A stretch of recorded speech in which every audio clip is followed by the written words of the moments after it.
صحبت کنم. بذار بیام. چشم. جناب آقای ناصر شیرزاده با ذکر صلواتی بر محمد و آل محمد. اللهم صل علی محمد و آل محمد.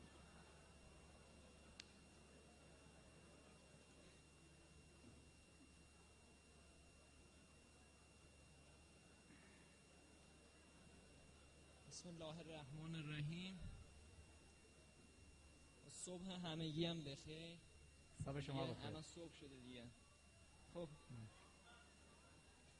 ما یه سری سوالات داشتیم ولی توی سخنرانی جناب آقای دکتر تمامی این سوالات ما جواب داده شد، ولی یه سری سوالات مونده. من امروز یه متنی رو توی یکی از خبرگزاری‌ها می‌خوندم. بله. یه بندی بود نوشته بود که از دستاندرکاران دولت جمهوری اسلامی ایران مصرانه می‌خواهیم به جای پرداختن به حواشی تمرکز قوای ذهنی و دیپلماسی خود را بر مسئله بیداری اسلامی متمرکز نمایند و از فرصت موجود برای صدور انقلاب بهره بجویند. من میخوام بدونم که از این فرصت صدور انقلاب، نمیدونم با جدایی نادر از سیمین میخوان صدور انقلاب کنن، با فرزند صبح میخوان صدور انقلاب کنن. این بودجه همش بودجه دولتیه، بودجه ارگان‌های دولتیه. یکی این سوال. دومین سوال که نمیدونم، یکی از دوستان اومد در مقام صدای آمریکا یه سری بیانات رو گفتش و رفتش در مورد حمایت از نمیدونم مردم بحر. ما مسئله مردم رو با دولت رو جدا میدونیم. ما نگفتیم مردم بحرین دشمن ما بودن، ما نگفتیم مردم عراق دشمن ما بودن، ما دولت رو میدونستیم، ما دولت صدام. یه لحظه من سوالمو بپرسم بعد هر چقدر دوست دارین.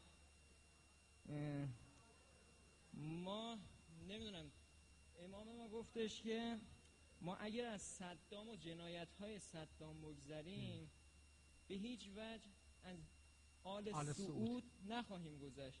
این مسئله تو این 10 ساله میبینیم که کلاً پاک شده از اندیشه های امام و توی دیپلماسی سیاسی ما دیده نشده. بگیم بازی های سیاسی داخلی ما دیده نشده.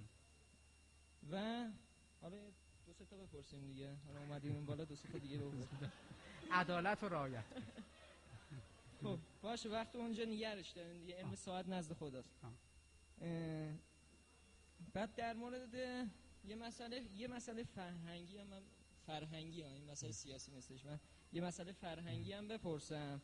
ما چند روز گذشته دیدیم که توی وزارت اطلاعات، این فرهنگی ها، اینو من تاکید کنم فرهنگیه، مسئله امنیتی وزارت. آره فرهنگیه، چیز خاصی نیستش.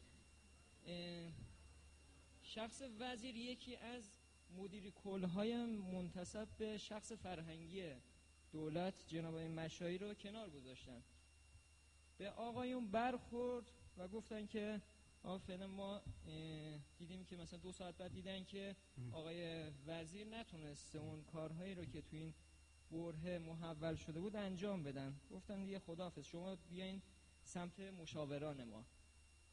ایشون هم که رفتن سمت مشاوران آقای احمدی نژاد و تو این برهه یه هزینه باز رهبر انقلاب یه هزینه دیگه داد. ما تو دوران اصلاحات و سازندگی نمیدیدیم از رهبر هزینه بذارن، ولی تو این دولت میبینیم که پی در پی دارن از رهبر انقلاب هزینه میذارن. یک از این. و آخرین سوالمونم، انشالله این سوال باشه دیگه. ما توی دولت نهم افرادی که گذاشته شده بودن، افرادی که منتصب شده بودن، یه خورده از دولت دهم ارزشی تر میدونیم. افرادی که تو دولت دهم هستن واقعا تفاوت چشمگیری با افرادی که توی دولت نهم بودن دارن و این تفاوت رو هم تو رسانه ها میبینیم، هم تو سخنرانی هاشون میبینیم، هم توی طرح هدفمندی هم میبینیم که چه کسانی رو گذاشتن توی طرح هدفمندی. هم سرپرستای گوناگونی که همینجوری میزنن. یه بیشتر از این دیگه سوال نپرسیم دیگه. یه هستا اگه بخواین تا صبح میتونم ادامه بدم. خب ممنون دیگه. دست شما درد نکنه. اللهم صل علی محمد و آل محمد. خب 4 تا سوال به قول ایشون فرهنگی ولی به شدت سیاسی امنیتی. سوال اولیشون در مورد صدور انقلاب در مسئله بیداری اسلامی. انقلاب که امام فرمود در بحث آخر دفاع مقدس که ما انقلاب را در دفاع مقدس صادر کردیم. جمله امام این بود که انقلاب صادر شده. انقلاب حالا اینکه بعد کی میرسه به یه جامعه‌ای و اون جوامع پیامو میگیرن برمیگردن، اون رفلکسشون دیگه به عهده خود اون جوامع. صدور انقلاب همونطوری که ایشون تو نامه پایانی جنگ فرمودن که جنگ ما حق و باطل بود، جنگ حق و باطل بود، جنگ فقر و غنا بود و جنگ رو در دفاع مقدس مردممون صادر کردیم. اون انقلاب صادر شده. اما اشکال به حق شما در مورد این که ما کدوم مثلا اثر سینماییمون، واقعیتش اینه که دوستان اگر فیلم شاخص میشه در جشنواره ما فیلم جدایی نادر از سیمین، نه بابت اینه که مثلا غرضی بوده، نه، فیلم نسبت به بقیه فیلم ها از نظر ترکیب ساخت، از نظر قابلیت ها و موارد دیگه بالاتر بود. حداقل اینکه من چون جزء هیئت داوران بودم، ما نگاه نمی کنیم ببینیم چه چیزی میخواد صرفاً پیام اسلام و انقلاب و اینا رو صادر کنه و غیره. از نظر معیار انتقال پیام، تولید پیام و موارد دیگه، داوری که صورت میگیره حکایت از این میکرد که مثلا فرض کنید این فیلم از نظر قابلیت‌های سینمایی بالاتره نسبت به مثلا فرض کنید 4 تا فیلم دیگه، 20 تا فیلم دیگه. اما اینکه با این آثار نمیشه پیام جهانی ارائه کرد، این که هیچ کسی تردید نداره. سینمای ما سینمای کوچکی است. سینمای ما سینمایی است که در اون وقتی فیلم ملک سلیمان با 5 میلیون تومان ساخته میشه، خود خانواده سینما با 5 میلیارد تومان یعنی 5 میلیون دلار، خود خانواده سینما مدام گیر میدن یه فیلم دولتی با 5 میلیارد تومان، در صورتی که مثلا فیلم اینسپشن آقای کریستوفر نولان با 160 میلیون دلار یعنی با 160 میلیارد تومان فیلم ساخته. من معتقدم اگر یه همچین پولی مثلا 160 میلیارد تومان ما به هر کارگردانمون بدیم، خیلی بالاتر از تکنیک های هالیوودی ها میتونه فیلم بسازه و پیام ها رو منتقل کنه.